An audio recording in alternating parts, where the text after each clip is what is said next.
Assalamualaikum warahmatullahi wabarakatuh. Perkenalkan, anggota kelompok kami yaitu Rizky Fastabilul Khairat. Kedua ada saya, Diana Farida Kapka.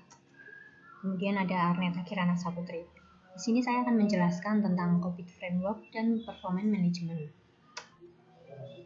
COVID atau kepanjangan dari Control Objective for Information and Related Technology atau kerangka kerja tata kelola IT dan kumpulan perangkat yang mendukung dan memungkinkan para manajer untuk satu gap atau menjembatani jarak. Kemudian ada control requirement yang ada antara kebutuhan yang dikendalikan. Kemudian 3 ada technical issue atau masalah teknis. Keempat ada business risk atau resiko bisnis. COVID menekankan keputusan terhadap peraturan, membantu organisasi untuk meningkatkan nilai yang ingin dicapai dengan penggunaan IT, memungkinkan untuk menyelaraskan dan menyederhanakan penerapan dari kerangka COVID. Kemudian ada sejarah COVID. COVID versi 1 yaitu muncul pada tahun 1996 yang menekankan pada bidang audit. Kemudian ada COVID versi kedua pada tahun 1998 yang menekankan pada bidang tahap kontrol. Kemudian ada versi yang ketiga pada tahun 2000 yang berorientasi pada manajemen. Lalu ada COVID 2005 yaitu versi yang keempat yang menjelaskan tentang IT governance. Lalu ada COVID 2012 yaitu COVID 5 yaitu menerangkan tentang tata kelola dan manajemen perusahaan. Mengapa COVID diperlukan? Yaitu untuk menciptakan value yang diterima oleh penerimanya, yang biasa disebut stakeholder seperti pimpinan, pegawai, dan customer. Apa saja yang tergolong sebagai produk COVID 2019? Satu ada Introduction and Methodology, yaitu pengantar konsep kunci COVID 2019. Kemudian ada Governance and Management Objective, itu menggambarkan secara komprehensif 40 inti kata tata kelola dan tujuan manajemen. Kemudian ada Designing and Information and Technology Governance Solution. Paduan ini mengeksplorasi faktor-faktor desain yang dapat mempengaruhi tata kelola dan mencakup alur kerja yang merencanakan sistem tata kelola yang disesuaikan oleh perusahaan. Kemudian ada Implementing and Optimizing Information and Technology Governance Solution. Itu mengembangkan peta jalan untuk peningkatan tata kelola yang berkelanjutan. Yang terakhir ada open-ended,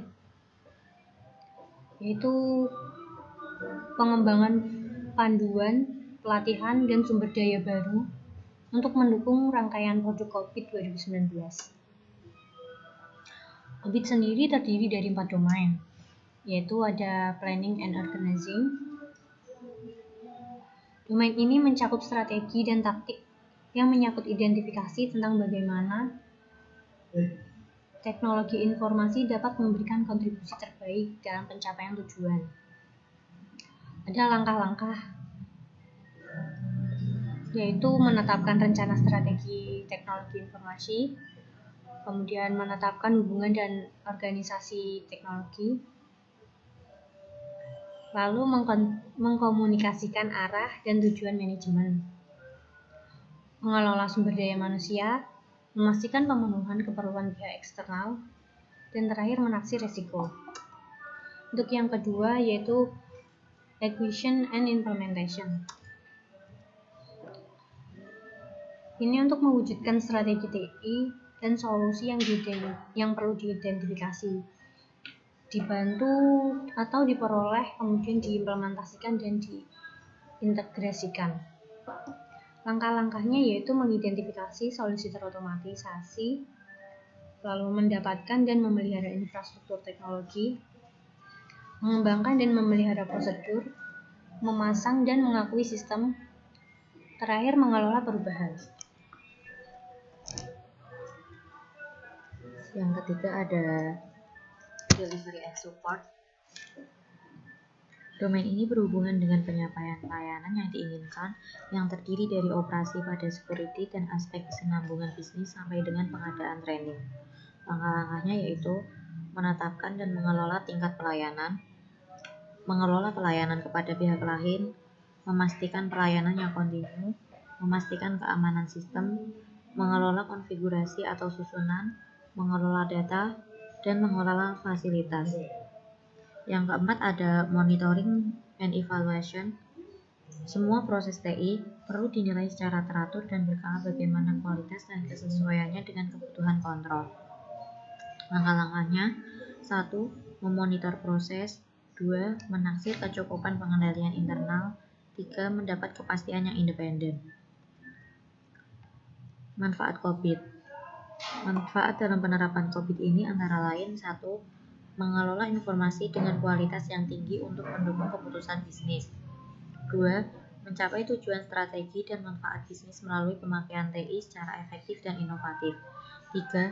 Mencapai tingkat operasional yang lebih baik dengan aplikasi teknologi yang reliabel dan efisien. 4.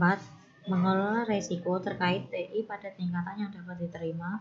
5. Mengoptimalkan biaya dari layanan dan teknologi TI. 6. Mendukung kepatuhan pada hukum, peraturan, perjanjian kontrak, dan kebijakan. Sebagaimana kita ketahui bahwa COVID-5 berbasis pada 5 prinsip. 1. Memenuhi kebutuhan para pemangku kepentingan atau stakeholder. 2. Mencakup organisasi secara menyeluruh atau end-to-end. 3. Menerapkan satu framework tunggal yang terpadu. 4. Memungkinkan pendekatan yang holistik. 5. Memisahkan tata kelola dengan manajemen. Sistem dan komponen tata kelola. Pada COVID-5 kita mengenal ada 7 enabler yang perlu diperhatikan agar dapat mencapai objektif tata kelola, yaitu penciptaan nilai atau value creation dari TI.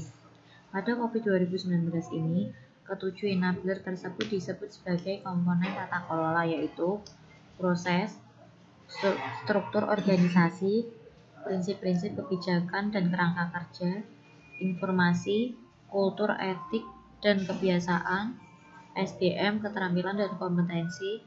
Yang terakhir ada layanan, infrastruktur dan aplikasi. Selanjutnya ada kelebihan COVID. 1. Efektif dan efisien. 2. Berhubungan dengan informasi yang relevan dan berkenaan dengan proses bisnis. Sebaik mungkin informasi dikirim tepat waktu, benar, konsisten, dan berguna. 3. Rahasia. 4. Proteksi terhadap informasi yang sensitif dari akses yang tidak bertanggung jawab. 5. Integritas. 6. Berhubungan dengan ketepatan dan kelengkapan dari sebuah informasi. 7. Ketersediaan. 8. Berhubungan dengan tersedianya informasi ketika dibutuhkan oleh proses bisnis sekarang dan masa depan. 9. Kepatuhan nyata. Dan yang terakhir ada berhubungan dengan penyediaan informasi yang sesuai untuk manajemen. Selanjutnya yaitu kekurangan COVID. COVID hanya memberikan panduan kendali dan tidak memberikan panduan implementasi operasional. Yang kedua, kerumitan penerapan. Yang ketiga, COVID hanya berfokus pada kendali dan pengukuran. Yang keempat, COVID kurang dalam memberikan panduan keamanan. Selanjutnya, performance management. Performance management atau yang bisa disebut manajemen kinerja adalah bagian penting dari sistem tata kelola governance dan manajemen yang dapat ditingkatkan untuk mencapai tingkat yang diperlukan. Mencakup konsep dan metode seperti capability dan maturity. COVID menggunakan istilah manajemen kinerja COVID atau yang disebut CPM. COVID Performance Management atau CPM berprinsip harus sederhana, harus konsisten, harus memungkinkan manajemen kinerja semua jenis komponen sistem governance, harus memberikan hasil yang handal, dapat diulang dan relevan, harus fleksibel, harus mendukung berbagai jenis penilaian. Capability dan maturity kemampuan. Capability berhubungan dengan area spesifik dalam CMM disebut sebagai proses area kematangan. Maturity merujuk pada suatu set kesimpulan kemampuan pada proses area. Baik capability maupun maturity memiliki tingkat level tersendiri. Kesimpulannya yaitu COVID Process Management atau CPM merupakan metode untuk menilai seberapa baik sebuah proses diimplementasikan dan dilaksanakannya. Menggunakan pendekatan capability level dan maturity level. Maturity level adalah sekumpulan capability level untuk fokus area tertentu. Hanya capability level untuk komponen proses yang dikemukakan sehingga maturity level belum dapat dinilai. Sekian dari penjelasan kelompok kami tentang COVID dan performance management. Maaf kalau ada kekurangan atau salah-salah kata. Wassalamualaikum warahmatullahi wabarakatuh.